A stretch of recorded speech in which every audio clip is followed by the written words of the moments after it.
Dénicher un fournisseur fiable et qualitatif, c'est l'une des choses, si ce n'est la chose la plus compliquée à l'heure actuelle si tu fais de l'achat-revente sur Vinted. Dans une dizaine de minutes, tu sauras exactement comment trouver un fournisseur qualitatif que tu pourras utiliser pour tes prochaines commandes, les prochaines semaines, les prochains mois, et tu auras la méthodologie et la stratégie complète. Alors, je t'invite à être le plus attentif possible si tu n'es pas en mesure de rester 10 minutes devant une vidéo et prendre des notes comme celle-ci. Dans ce cas-là, la vidéo n'est pas faite pour toi. Ok? Allez, on est parti du coup dénicher un fournisseur fiable. Pour commencer, qu'est-ce qu'un fournisseur? On va commencer par le définir rapidement et après on rentrera dans le cœur du sujet. Alors, un fournisseur peut être un particulier qui a, enfin, quelqu'un qui a trop de stock, un intermédiaire qui fait le lien entre une entreprise et un revendeur, ou bien une société qui reçoit, trie, emballe et expédie directement les commandes à des resellers, des revendeurs. Il peut aussi bien fournir des articles neufs que de l'occasion, même si aujourd'hui c'est beaucoup plus d'occasion qui est vendu de par les grossistes, les fournisseurs. Maintenant, l'origine des fournisseurs et comment expliquer le phénomène de surconsommation. Ok. Donc, pour comprendre le fonctionnement, en fait, il faut d'abord comprendre le phénomène de la fast fashion. Donc, c'est la production massive de vêtements de par l'entièreté des marques que l'on connaît, Ralph Lauren, Lacoste, Carhartt, etc.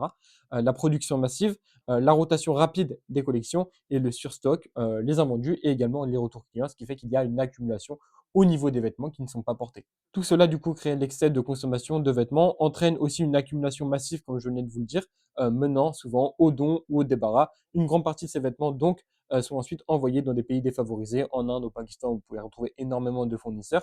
Et c'est à partir du coup de ce flux que sont créées les entreprises que l'on appelle aujourd'hui fournisseurs ou bien grossistes. Maintenant, quel type de vêtements vous devez rechercher? Quels vêtements sourcer, comme je l'ai écrit, ok? Lorsque vous passez par un fournisseur, c'est généralement pour faire du volume. Il est donc conseillé de sélectionner différentes pièces, ok? Premièrement, celles qui se vendent facilement, celles qui sont disponibles en quantité et celles qui sont peu risquées, ok? Sinon, vous risquez de vous retrouver avec un stock difficile à écouler et forcément, du coup, vous aurez un roulement de trésorerie et un roulement de stock qui ne sera pas terrible. Maintenant, vérifiez la demande avant de commander. Avant une commande, vous devez tester le marché. Quand c'est du Ralph Lauren ou autre, vous savez qu'il y a de la demande, même s'il y a beaucoup de concurrence, vous savez qu'il y a de la demande.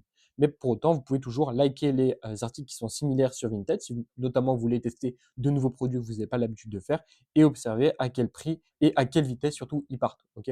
Allez chercher des produits qui font beaucoup de stats, des favoris, des vues, etc. et voir si les produits partent en quelques heures ou quelques jours maximum. Maintenant, les points de vigilance du coup à avoir. Contrairement à ce que l'on entend souvent, je déconseille de passer par un fournisseur dès le lancement de l'achat-revente, enfin dès vos débuts dans l'achat-revente. Pourquoi? Car les premières commandes échouent souvent à cause de la mauvaise qualité, de contrefaçon, de douane imprévues ou encore de délais de livraison qui sont interminables. Donc, c'est-à-dire que vous allez être beaucoup trop dépendant d'une commande. Admettons, la commande, au lieu d'arriver au bout de 2, 3 semaines, elle arrive au bout d'un mois et demi, 2 mois, 3 mois. Bah, en attendant, vous êtes complètement dépendant de cette commande. Ok. Donc beaucoup abandonnent après une mauvaise expérience avec un budget totalement perdu. Ensuite, maintenant, il n'y a pas de montant minimum obligatoire, mais je recommande de commencer au minimum, vraiment au grand minimum, entre 3 à 500 euros pour tester la qualité, faire une première commande test, entre guillemets, même si vous n'allez pas faire du x3, du x4 ou autre, ok, c'est pas grave, vous prenez votre expérience et derrière, vous pourrez aller chercher des meilleures commandes fournisseurs. Et aussi adapter le budget pardon, selon les résultats. Voilà, ça paraît logique, mais plus vous faites de résultats, plus vous serez en mesure de pouvoir faire de grosses commandes fournisseurs. Pourquoi? Parce que vous aurez les moyens de prendre ce risque-là, entre guillemets. On enchaîne ensuite sur les méthodes pour trouver des fournisseurs. Ok. Donc les options sont nombreuses, mais les risques le sont tout aussi importants. Ok. Le réseau reste la meilleure option. Il permet d'accéder à de meilleurs contacts, de meilleurs prix et également de meilleurs produits. Donc d'où l'intérêt aussi de faire du réseau, d'aller dans des Discord, peu importe, de parler, de communiquer avec d'autres resellers. Il est illusoire de commencer directement avec les meilleurs fournisseurs. Ça peut arriver peut-être dans 2-3% des cas, mais dans la majeure partie des cas, moi le premier, quand j'ai commencé à avoir des commandes fournisseurs, ça m'arrivait de ne pas recevoir les commandes, de recevoir la contrefaçon, peu importe. Mais du coup, ça m'a vraiment pris du temps avant d'avoir des fournisseurs qui sont qualitatifs, avec lesquels on travaille dans l'accompagnement, avec qui du coup, enfin ces fournisseurs-là, avec qui on travaille depuis 2 ans, pour faire du NPIC, voilà. Vraiment un tas de choses, un tas de spécificités qui nous permet à l'heure actuelle d'avoir un excellent fournisseur. Et donc du coup, pour débuter tes recherches, utilise les réseaux sociaux et également du coup les marketplaces. On y reviendra juste après, mais chaque canal a ses avantages. L'objectif est de savoir repérer le bon du mauvais à chaque fois. Ok. Du coup, comment utiliser ces réseaux sociaux? On va commencer par Discord, slash du coup Telegram, on les met dans la même case. Du coup, c'est excellent pour échanger librement, sois curieux, parler avec un maximum de personnes dans différents groupes, comme je l'évoquais juste avant. Cela permet de construire un réseau solide ou un cercle de confiance et entre guillemets d'amis que tu vas pouvoir te faire. Vous allez pouvoir vraiment travailler ensemble. Attention aux arnaques, ne jamais payer pour obtenir un contact. 99% du temps, c'est une arnaque ou un fournisseur qui est peu fiable. OK? Donc surtout, faites attention à ce point-là. Ensuite, du coup, il y a Reddit. Reddit, c'est souvent estimé, mais regorge d'une communauté de passionnés et de collectionneurs assez importants qui peuvent amener à de bons contacts. Donc, dans tous les cas, vous pouvez essayer un petit peu toutes les stratégies et encore une fois, prendre le bon du mauvais, discerner tout ça. Ensuite, vous avez TikTok, que la majorité du temps, enfin la majeure partie d'entre vous, j'imagine, utilisent. Vous avez déjà consommé du contenu dessus avec l'achat-revente. Du coup, beaucoup de tri à faire. Si vous arrivez à lire entre les lignes, vous pouvez trouver quelques contenus de qualité, vous pourrez finir par trouver une source qui soit fiable. Ok, mais ça reste assez compliqué comparé à la grande majeure partie des personnes qui sont présentes et de tout le contenu qui est créé. Ensuite, on passe du coup à Instagram, de moins en moins recommandé. La multiplication des faux comptes les rend peu fiables. Ok, avant, c'était plus intéressant, maintenant, c'est de moins en moins intéressant. Et du coup, slash Facebook, hein, Instagram slash Facebook, vraiment méta.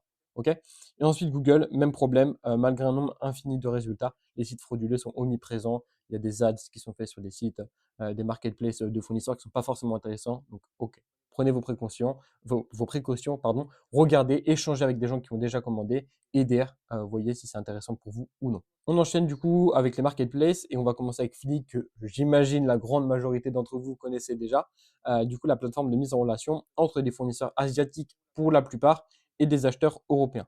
Alors, les avantages, ça permet d'être mis en relation avec des fournisseurs d'Asie facilement, les délais de livraison qui sont relativement corrects, on peut mieux faire, mais c'est relativement correct, un grand nombre de choix parmi les fournisseurs, de nombreuses marques et types de produits qui sont disponibles, pas d'arnaque sur Flick, car voilà, le rôle de la marketplace, c'est justement de faire l'intermédiaire et de proposer des garanties, etc. Des prix d'achat intéressants et aussi, encore une fois, ça prend avec des pincettes, des fois c'est intéressant, des fois ça l'est moins, et possibilité de faire des appels vidéo avec le fournisseur, du moins dans la majeure partie des cas, moi de mon côté, quand je les contacte, ils sont OK. Ensuite, les inconvénients, réussir à dénicher le bon fournisseur, car il y en a énormément, faire attention aux contrefaçons, et Flick prend une commission, donc automatiquement, du coup, le prix de base est moins cher, mais voilà, la marketplace prend sa commission, donc ça vous revient plus cher de votre côté. Ensuite, conseil pour du coup vérifier la qualité d'un fournisseur avant de s'engager sur le long terme. Ok, c'est vraiment important d'avoir une stratégie à long terme. L'idée, c'est vraiment de sortir un petit peu de la vision business de collégien que vous pouvez avoir ou qui peut être partagée sur les réseaux. Vraiment avoir quelque chose de sérieux, de structuré et d'avoir une vision sur les prochains mois, les prochaines années avec l'achat-revente. On continue du coup si c'est une société. Ok, donc vous allez pouvoir vérifier du coup s'il y a des avis Google ou Trustpilot directement sur Internet. Depuis combien de temps l'entreprise existe-t-elle? Et si du coup c'est en société, comme je le disais, voilà, voir si elle est bien déclarée sur, en France du moins, via Papers ou société.com. Vous pouvez rentrer le nom de l'entreprise et voir du coup si elle existe réellement. Et regarder si l'adresse fournie correspond à un véritable entrepôt ou une adresse fantaisiste. Ok, voir si c'est vraiment réel. On enchaîne du coup, si c'est un particulier, demander ses références de vente passées avec d'autres acheteurs.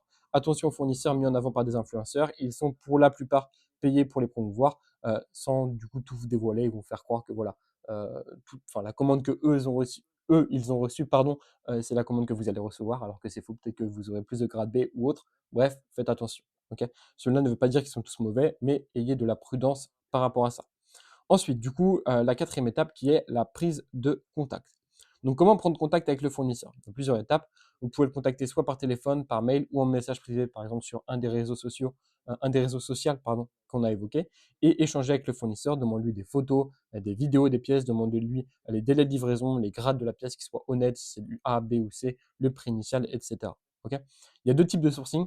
Le NPIC, du coup, sélection en direct ou directement dans des entrepôts quand du coup c'est des fournisseurs en France, mais sinon, si c'est des fournisseurs à l'étranger, vous pouvez faire une visio. Le fournisseur, comme je l'ai écrit, du coup vous appelle et vous montre chacune des pièces de son stock. Vous décidez en temps réel si vous la prenez ou non. La majeure partie du temps, il faut faire les appels en anglais, mais même moi qui n'ai pas très bon en anglais, c'est juste dire oui ou non en anglais, à savoir si vous voulez prendre la pièce ou non. Ok, l'avantage, c'est que vous pouvez du coup voir la taille, le coloris, etc. Et ensuite, si vous ne faites pas de NPIC, il y a la liste de stock. Vous recevez un fichier avec les articles disponibles, leur prix, leur quantité, et vous choisissez ce que vous prenez sans avoir vu au préalable du coup les pièces, seulement une liste. Maintenant, négociez une fois que tout est validé. Ok, ne négociez pas au début. Négociez une fois que tout est validé, discutez du prix seulement à la fin, comparez plusieurs fournisseurs avant de commander pour avoir une idée claire du marché. Et ensuite, dernière étape, vous pouvez passer la commande une fois que les vérifications et les négociations sont terminées. Vous pouvez passer directement la commande et donc du coup espérer que vous ayez fait le bon choix en respectant vraiment toutes les étapes que l'on a mis et que je vous ai présentées dans cette vidéo. N'hésitez pas d'ailleurs à la revisionner si nécessaire. Vous pouvez vous assurer en grande majorité que vous trouverez au minimum un bon fournisseur. Peut-être pas un très bon fournisseur dès le début, mais l'idée, c'est vraiment qu'à terme, vous ayez quelque chose de qualitatif et que vous puissiez travailler avec lui à long terme. De notre côté, on commande avec des fournisseurs avec lesquels on travaille depuis maintenant 2 ans et demi. Donc voilà, c'est des fournisseurs qui sont qualitatifs avec lesquels on peut faire des visios. Dans tous les cas, si vous le souhaitez, vous avez la possibilité de réserver un appel totalement offert, totalement gratuit avec moi. L'idée, c'est vraiment de structurer un plan d'action que vous allez pouvoir utiliser les prochaines semaines, les prochains mois. Dans le meilleur des cas, on sera amené à vous accompagner pendant 3 mois et aller scaler votre business, votre activité, aller chercher plus de 1 000 € en plus de ce que vous faites déjà à l'heure actuelle par mois. Et dans le pire des cas, vous repartirez avec un plan d'action totalement gratuit, totalement offert, qui vous permettra d'évoluer de votre côté. Voilà. Dans tous les cas, je vous invite à prendre votre rendez-vous. C'est totalement gratuit. Je ne vais pas vous manger. Il n'y a pas de piège. Et voilà. Encore une fois, merci à vous d'avoir visionné la vidéo. Et si vous avez des questions, n'hésitez pas à mettre en commentaire ou bien en message privé.